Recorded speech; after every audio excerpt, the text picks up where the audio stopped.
Welcome to the Cowboy Up Podcast, where talk is all about the West. This episode is brought to you by White Stallion Ranch and produced by Cowboy Spirit USA. Today, the Cowboys chat with Bill Ferguson, who is a fourth-generation dude rancher. His family started the Eaton Ranch, the first dude ranch in the U.S. of A. Settle back as we dig into some really interesting history about the West.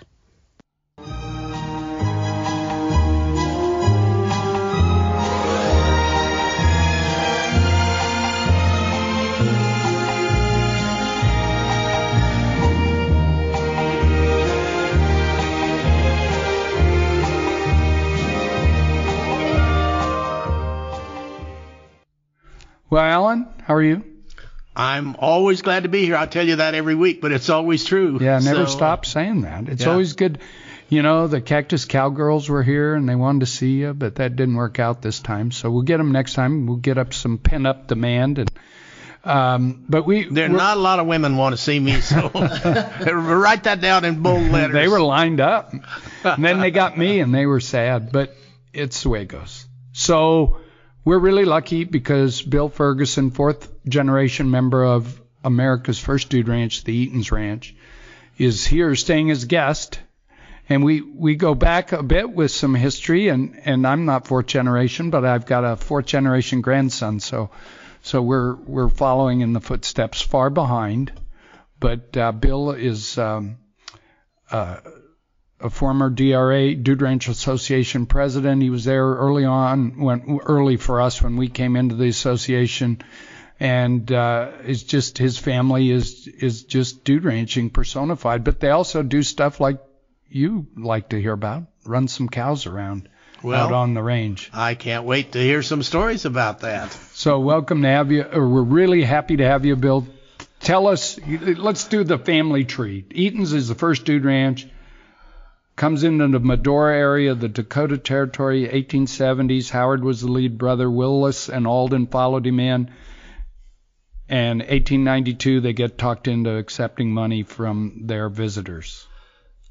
Yes, the way that got started, when they moved to North Dakota, they mainly raised horses and sold horses. Sold a lot of work horses. There was a big Russian farming community around there. But all their relatives and friends from Pittsburgh would come visit, and in those days, they didn't stay for 2 days. They'd stay a month or 6 weeks. So finally, they made the statement one day that, you know, they were eating them out of house and home, and they just couldn't do that. And so a guest came to them and said, charge us. And of course, they said, oh, we can't do that. And he said, well, yes, you can. Let's try it. So in a matter of not very long, because that started in 76 when they were doing guests there, or people were visiting, and it wasn't long that by 1900, 1902, 3, that place was too small. So the three brothers actually saddled up and rode to where we're at now and found this place and ended up buying it. And the next thing you know, they told everybody, they wrote everyone on their list, please don't come this year, we aren't ready. Well, of course, 90% of them showed up. So they had people in tents, and they had gotten a few little cabins started, and the main house was there. And so they put people in tents, and the few little cabins they'd moved in from homesteads around and stuff, they might put 2 men in a little cabin that had never seen each other before in their life, which you could probably never do today. And they did have a couple of bathhouses, so they could share a bathhouse. And that's really how they really got going. And then that just made the demand, huh? Yeah. Really? Yeah. They had people that said, this was great, we want to come back? Yes. And then as it went on, more and more people built their own cabin there under the agreement once that generation we got the cabin. And plus we could use the cabin when they weren't there. That's a pretty cool arrangement. Yeah. How'd you manage that? So a lot of our 3-bedroom cabins and stuff around the ranch were built by a guest, like the Reinhardt cabin, which was Mary Roberts Reinhardt, a famous writer that built that one. And are some of those families still involved in? Yeah, a few of there's some distant relatives of Reinhardt still come, and then there's a cabin called the Nimick cabin, and there's some of them still come. And yeah. How many generations do you qualify to be a relative, and then when do you get thrown off the list? If they're third cousin, are they still on the list? Well, the way it was just the first generation that built that cabin. And then after that paying guests. It was Eaton's cabin to do with what. So they kept coming, but they just paid. They were like. Well, and the ones that built the cabin still paid, but they always got that cabin. Yeah, of course. And so when you were, and it's Eaton's Ranch now, and of course they can go and look up on the website, and you do some interesting things there we'll talk about, but the original ranch where they came out, and I think it was a railroad property that Howard, Alden, and Willis. Howard was the lead brother. He was the first one out, right? Left Pittsburgh. Yeah, I think, yes. And then there was another, brother that came out there and purchased a neighboring ranch for a while, but he didn't stay very long. So it ultimately became Howard, Alden, and Willis. And they called their ranch in the Dakota Territory, because it wasn't north and south at that time. Yeah. It was called the Custer Trail Ranch. Yes. And that was, and I've read different things. Do you know why? Was it because the trail to the Bighorn went through there, or did they camp there? Or? Yeah, it was a original campsite. In fact, now I think it's still a Boy Scout camp. Where they were. Yeah. Yeah. And did it start as a railway yes. stop? Yeah. And grew from there. Yeah. Yes. Sir. And then they moved to Wolf, and the big 2-story stone building that was there. Yes, the main house was there. And it burned. Most of it burned in 26. But it's been restored. Yes. And you can still see some of the original part that didn't quite burn. If you look real close, you can still see the black mark. It's stone. So. Yeah, I could. You guys showed me. Yeah. And how much of the family is still involved? I'm talking about your right family. now. There's my cousin and his wife are semi-retired. That's how I became president of the corporation. And then his daughter, Mary Eaton, and myself, and then my nephew, Jeff Way, who was my sister's child, is our ranch manager. And then my son and Mary Eaton's husband run the corral and hire the corral help and all that. So that's pretty interesting, because a lot of families don't expand the number of family involved. Somebody wants to run it and they don't want anybody else to interfere, and so that's good that you can keep family and keep everybody we've been very lucky, and involved. So many ranches you hear about, the rest of the family didn't want anything to do with it, the next generation, or so they had but then that causes problems, because the operating generation doesn't have the money to buy them out, you know, so it can cause problems both ways. I always tell people I rode the school bus I was one of 4 Dude Ranch families rode the school bus, and none of them even got anywhere near that generation. Our ranch was the only one. Yeah. Everyone else, it was sold. So family tree, Howard, Alden, and Willis, 3 brothers, end up where you are now, Wolf, Wyoming. Yes. Just outside Sheridan, not very far, up in a spectacular, literally spectacular part of Wyoming. Yeah. And pretty unparalleled riding, and you feel the history when you're there. I mean, you go in that 2-story stone building and everything. But Howard and Willis, no kids. No kids, just Alden. Just Alden. And Alden had one. He had my grandfather, Bill. They all called him Big Bill Eaton. Yeah. And there's, I did a little book, and your family was they sent me a bunch of original photography to do this Dude Ranching in Wyoming, which is a photo-based book.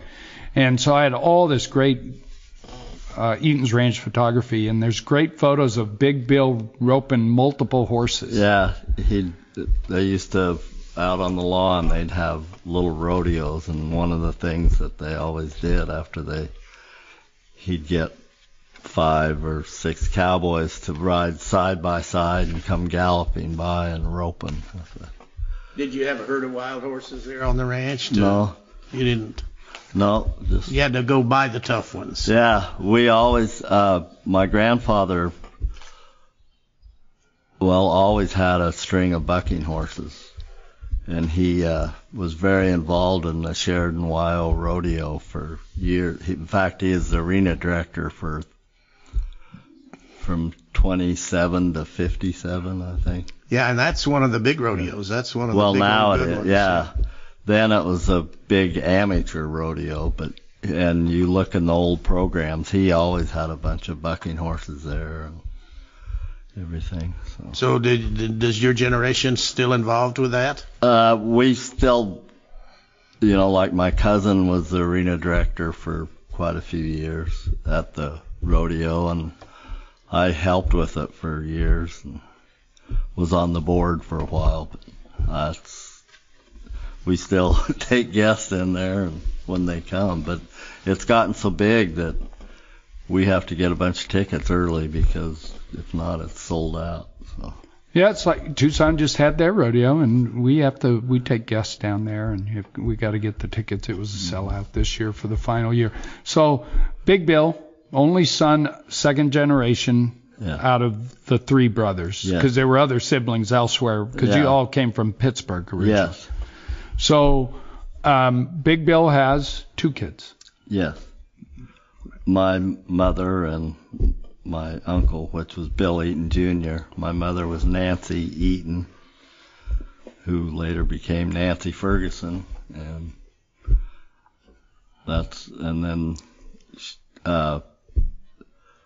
Billy's, he had 2 children, and his son is Frank, who's just retiring from the ranch. He still lives there and helps out and then my mother had 4 kids, and my brother was involved in the ranch until about a year ago. He passed away, and then he and I were the ones mainly involved in the ranch. And then now, is it going to be continued on in the family, or is it hope so. Weaning out?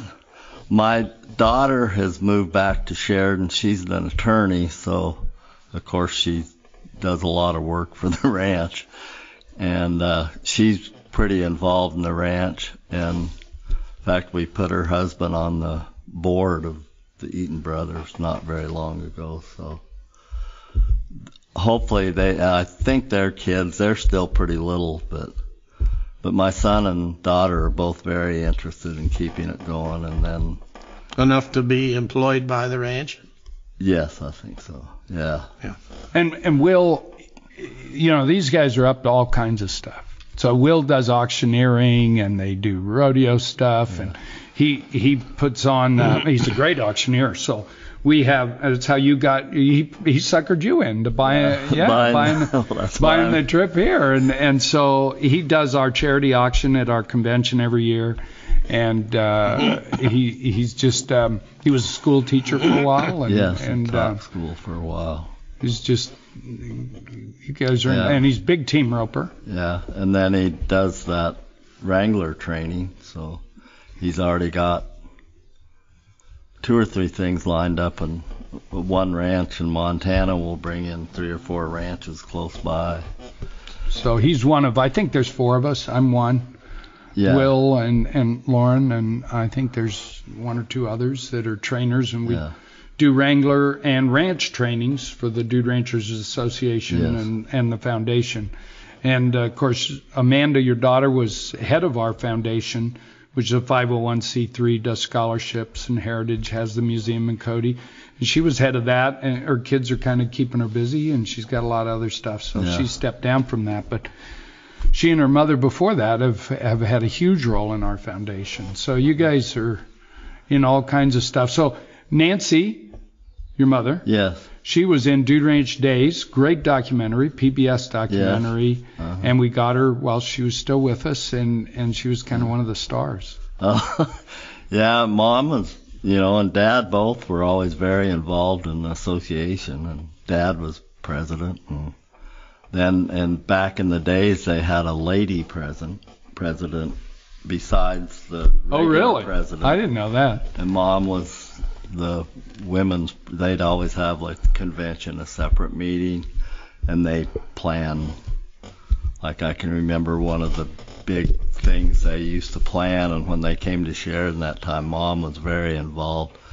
They did a Queen for the Day skit. I don't know if any of you remember the old Queen for a Day show. But so they did that. And, they've been very involved. And one thing, you mentioned Howard 3 or 4 times, I'd like to mention.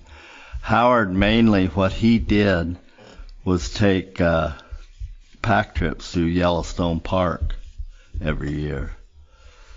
And then he used to take one, I think a summer also, through Glacier. And the story I always liked the best is my grandparents. One year when all the trips got done through Yellowstone and stuff, and they always took the horses to Gardner. They ended at Gardner, and they put them on the train and brought them back to Ranchester, which is not very far from us. They couldn't get any rail cars, so my grandparents spent their honeymoon trailing the horses from Gardner, Montana to Wolf, Wyoming. How far? Ooh. Oh my God! How far was that? I don't know. 300 miles. I would think every inch of it. Yeah. 10-day ride, 12-day ride. Yeah, I think it was, and I remember my grandmother telling me stories about some of the horrible places they stayed, like some old hotel in some little town. They'd taken old sheets and put loose straw in it, and that was your mattress, and it poked you all night. And one place they woke up, they'd had a storm, and they got up, and there was a snowdrift in their room. So, but it was just interesting. Well, aside from your story, I love your story, but one just happened last night that similar.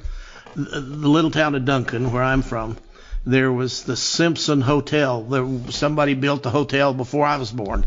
And there's this old brick, building there. And it was abandoned for a long time. And somebody bought it and has put 6 rooms back in it, and kind of deluxe rooms for way deluxe for Duncan, okay? Yeah. But there's 6 rooms now that they're renting out, and they're making a go of it.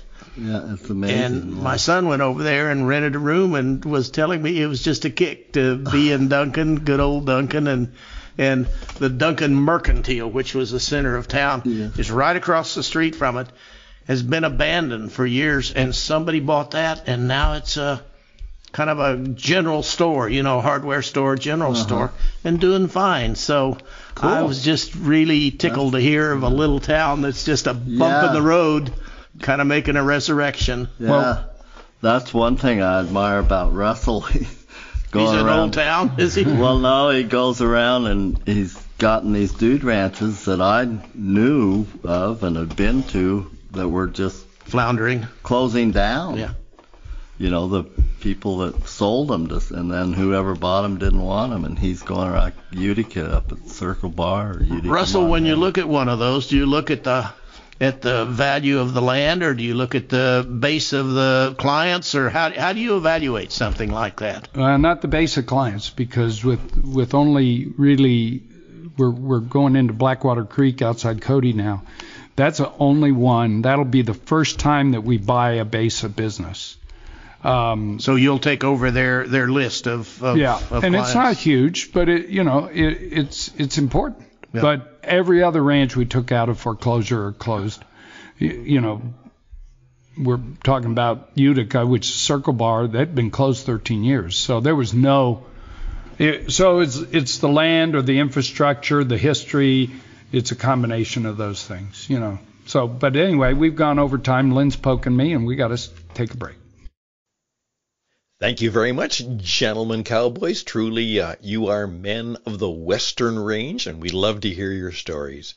Yes, stories of men and women who actually made their mark by going west, young man, young woman, and doing some extraordinary things. And we'll continue with all of those stories on the Cowboy Up Podcast.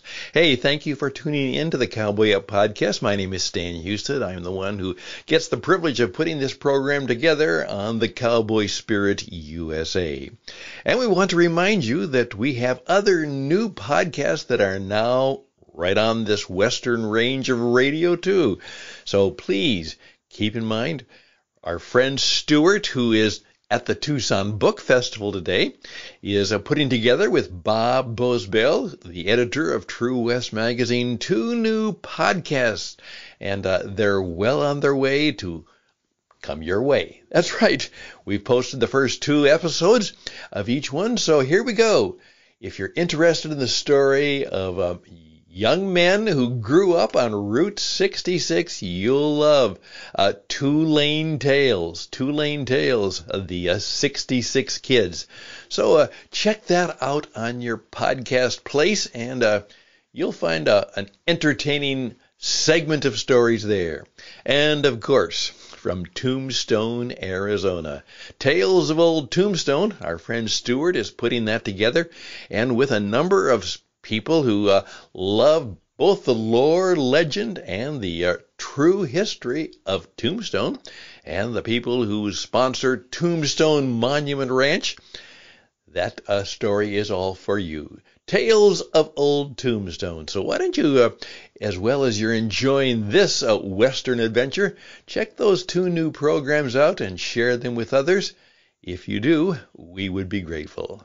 And now, here we go, back to the program just for you.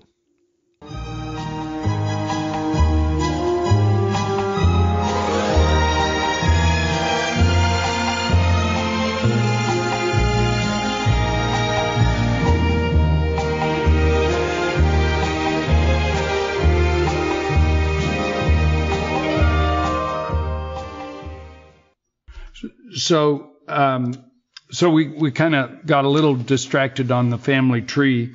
So Bill is the Big Bill, the roping guy. I got great pictures. There's 2 of them in here. He's on a horse. He's being propped up, and he's swinging a big loop.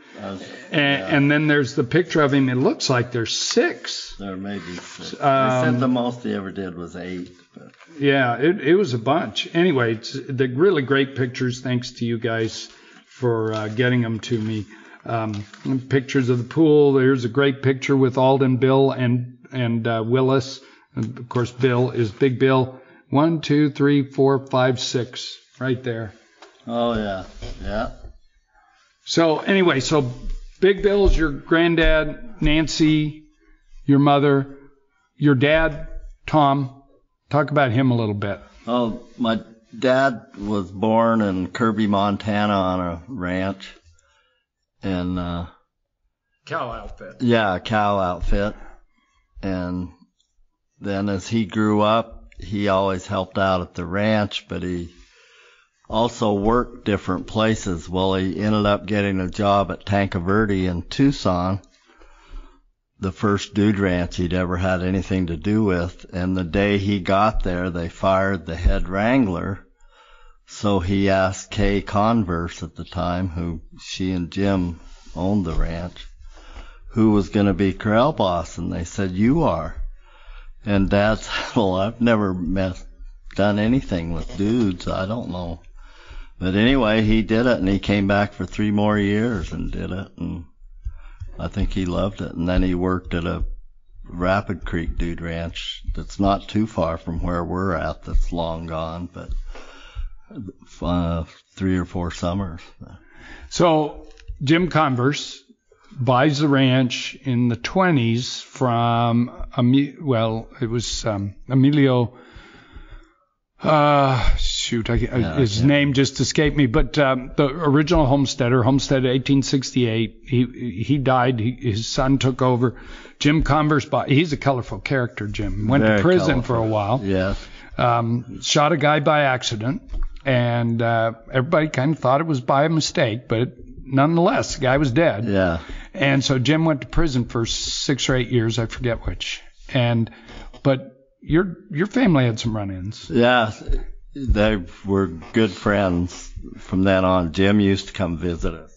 Jim and his second wife, Sue, used to come visit us every summer, I think. Up at Eaton's. At Eaton's. But, yeah, Dad, one time he had taken a group of dudes down to Nogales for the bullfights.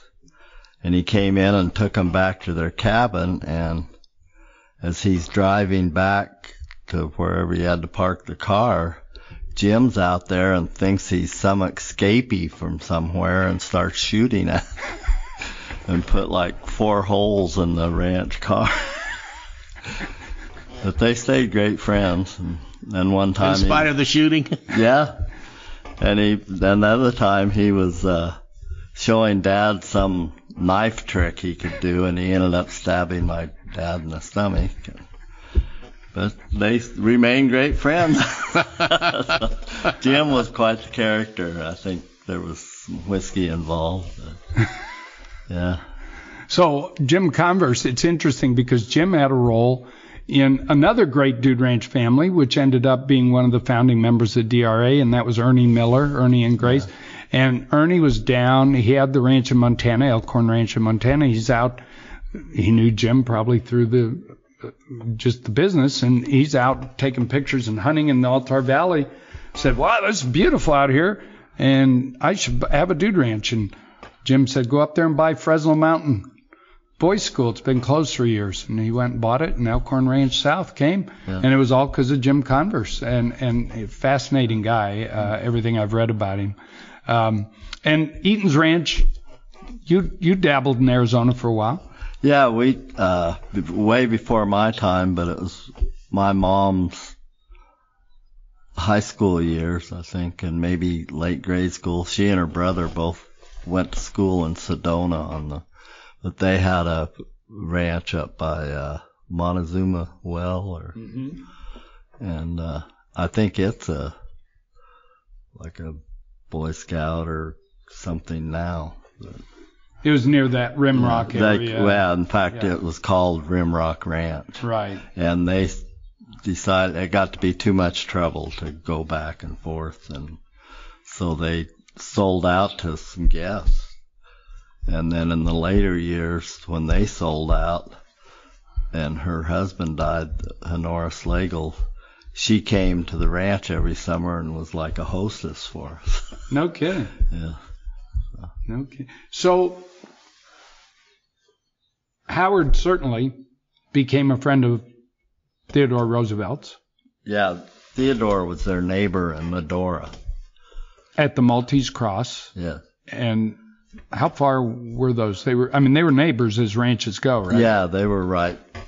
Our ranch joined. Oh, it did. Theodore's, yeah. Yeah.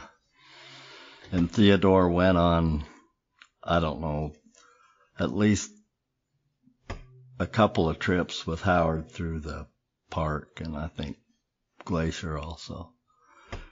And when President Roosevelt came to that area, Howard was up on the dais with him.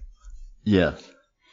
And there's the Howard Eaton Trail in Yellowstone? Yes, And that was kind of a funny deal, because I guess it had and some woman who I never had anything to do with the ranch or anything noticed it, and then it hadn't been cleaned up or anything for years. This was like 10 years ago, and she started a big drive. There was a big article in the Billings paper about it, and got it all opened up again. So no kidding. Yeah. Huh. Which, And I don't know what her connection to the ranch was or anything, but she's... Well, are there, what's the whole thing of owning guest ranches? Is that on a decline, or is it hit the bottom and come back the other side, or where is it now? It seemed like it was really getting on the decline, but Russell, what I would say it's, if we'd have more people like Russell, there'd be way more dude ranches, because he keeps starting these closed ones up again. But it's definitely on the decline from back in the 20s and 30s and 40s, I guess, even. But particularly here in Arizona, where development and real estate values and How many ranches once were around Wickenburg? I'd say in the 20s there was 127 in Tucson. Tucson, 127. There were 338 in the state of Arizona. Phoenix, Rimrock, the town of Rimrock kind of area where your ranch was, and Tucson, Phoenix, Wickenburg were the main. Those four were the hubs. Phoenix didn't have a dude ranch survive into the 80s. There were no dude ranches, unless you call Saguaro Lake really nice ranch. They think more that they're in Mesa, but they're kind of in Phoenix area, and they're still there. Really nice ranch. But otherwise, we're down to about 14 in the state, and so it's over time declined in a really big way. Are you fighting a declining battle, or have you hit bottom and you're on the other side? Well, I don't know what I think about that. I think there's a lot of what are they? There are a lot of threats to dude ranching, rising rural real estate, development in certain places like Arizona, Colorado, even places in Wyoming, Montana. And it just, a lot of these families, Eaton's is an anomaly. HF Bar up in their part of the world, it's an old ranch too. But if family doesn't do it, it's a rare situation where somebody will come in and really grab it and go. I mean, it happens. Yeah. I mean, it certainly happens. And those are the people I respect the most. I have a lot more. The ones that are falling off the turnip truck and going somewhere else, what do they turn into? What does that become? Just, like Bill's story, one's a couple are scout camps, some are developments, Lazy Caves, 178 homes now. Some are resorts, some are alcohol treatment places, some just end up poof, gone. Yeah. And in today's spreading of real significant wealth, a lot of people just buy them, turn them into their own little private playground, and they'll grow tired of it and sell it. And by then, it's a whole new startup. So, but but let's talk about Eaton's not going anywhere. It's got the special place. It's got the Eaton's. You do something different than I think HF Bar maybe does it, but Eaton's will let you go out on your own. No wrangler. We're one of the very few, and hopefully it keeps happening. We had a huge battle a year ago trying to find insurance, but you still say saddle a horse and say get on and ride away, huh? Yeah, the way we do it is, if you're new, once you've been there for a little while and you're comfortable with it and we are comfortable with it. So you kind of do a little bit of training, or yes. You qualify them? No new person will ever get to go out by themselves for the first couple of days anyway. Well, I was just sitting here visualizing, thinking, is that a recipe for disaster? Yeah. Oh, yeah, people hear that, but it's just like I mentioned that at the KL bar where we were just the last week, and there's 4 couples already gung-ho to come to Eaton's now just because they heard that. And I understand it. I don't empathize with it, because when I was at Eaton's, I wanted the guide to take me to the pretty spots, and I didn't want to be worried about going the wrong way. I just wanted to enjoy the beautiful scenery, and I was really thrilled to have a guide, and we got Mary's husband took us out, and it was perfect. But for some people, it's the Holy Grail. And of course, Horace always knows where he is. So, I mean, there's that. But I think there's a real place for it. I support it. I think it's a great idea. And if you're in the right kind of country with the right kind of setup, but Eaton's, what's really changed at Eaton's today, if they went today or they were there 50 years ago? Not a whole lot. You got the internet and you got everybody running around on their phones now, even though we don't have real good service. But now that we have Starlink, you can hook up to it and you have service. So that's a big change. But, that's one of we advertise, have your kids put their games and phones down and come enjoy the outdoors. And you see that a lot. The kids come the first day, they're wanting their games in their hand, and then you don't see it the rest of the time they're there. And you're 20 minutes out of Sheridan? Yeah, we all say a half hour, but it's 18 miles straight west of Sheridan, right next to the Bighorn Mountains. And that's one of the other things that we have for the riding. We own 7,000 acres there, and they can ride in the flat or the rolling hills. Or if you go straight west a mile, you're in the Bighorn National Forest. Which you can ride through all of that. Yeah. You don't even have to buy a permit. No, we don't, because we have a cow camp up there, and we graze some cows up there, and so that falls under our cow camp rules, so they can go ride through that. And just speaking from a guy who's been in a few of these western towns, Sheridan is a great western, I think mostly unspoiled town. I love Sheridan. Pretty much, yes. And we've been lucky in the fact the downtown started dying, and we had the, Mars Candy Company moved in there and everything, but they put in, really fixed up the downtown and got a lot of businesses going again. Kept the old flavor? Yes. Oh, you feel cool. I mean, they've got right? bronzes all around, and it's my favorite western town in the mountains. They didn't just come there, but they came there with a. You wouldn't know they did it. Yeah. You wouldn't know they did it. They have a great museum up there. Yes. But so Sheridan, a mainstay, and in the Western world, a famous mainstay of Sheridan is King's Saddlery. Yeah. And you guys, obviously, you're friends with the Kings. Well, the Kings, the original Kings that started King's Saddlery was Don King and his wife, Dorothy. We all called her Dippy, but that was her nickname.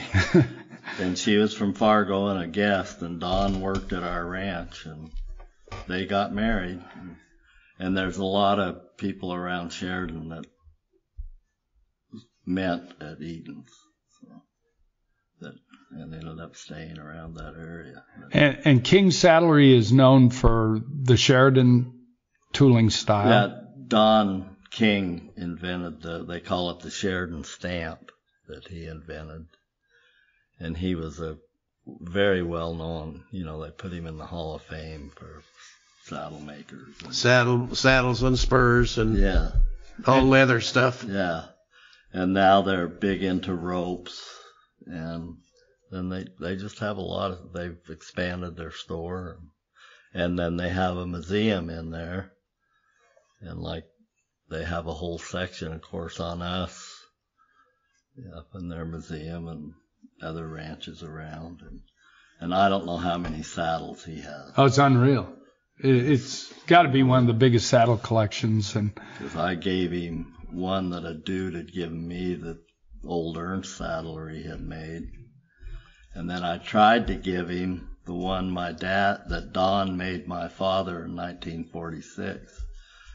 And Don was my godfather, so he just looked at me and he says, "You go ride that saddle. That's what I made it for. It's not to hang on the wall."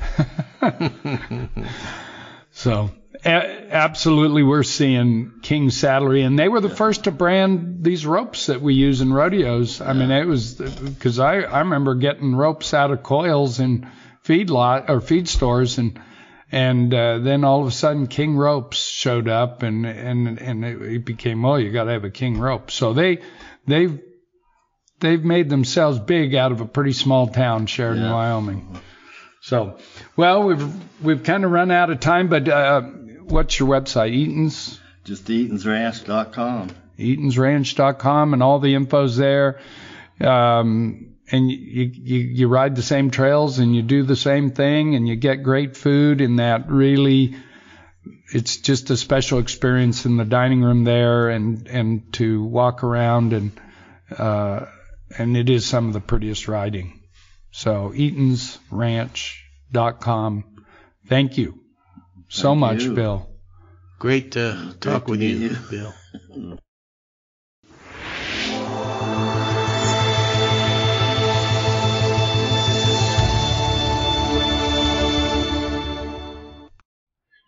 Well, you know, I often say to people that Teddy Roosevelt had a role in dude ranching, and dude ranching had a role in shaping Teddy Roosevelt. And being near the Custer Trail in that area, it wasn't Medora then, it is Medora now. And Teddy was drawn back out west by a letter Howard Eaton wrote, and it ended up in the New York paper, and that drove Teddy back out west. When he had the catastrophic day where he lost his mother and wife the same day, unrelated, and he re-energized in the West, and then started bringing all those folks out, and they ended up at Eaton's, and Burt Rumsey signs that first guest book in 1892, and dude ranching took off and changed the West. Well, Teddy Roosevelt left tracks in a lot of places in the West, and covered a lot of land, and so I've read a bunch of stories about his adventures in the West. Yep. And that's a wrap from the White Stallion Dude Ranch in Arizona. A Cowboy shout out to Stan Husted's production team, and another thank you to musician Carol Markstrom for this week's tune, Rangeland Lament, recorded on her Desert Rose album. Until we meet again, this is Lynn Wheezy Sneed reminding you to sit tall and ride safe.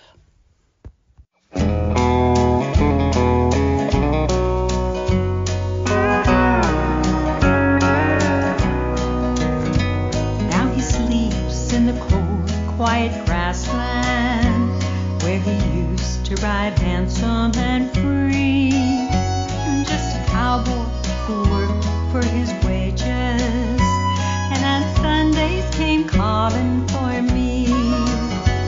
Oh, he called me his girl of the prairie, and I called him my knight of the range, and we fancied the call of the coyote. Like a lover, it never would change. When we walked on the prairie in springtime, we would talk of the years yet to come. How we saved for a few head of cattle and a homestead to call our own.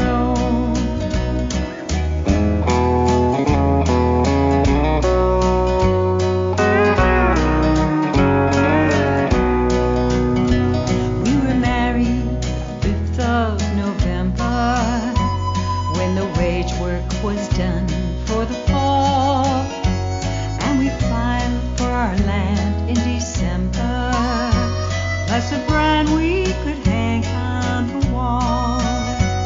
For the first year we scratched out a living, built a shack and a 3-rail corral, put a dozen lean cows out to pasture, and we said when the first snowfall fell,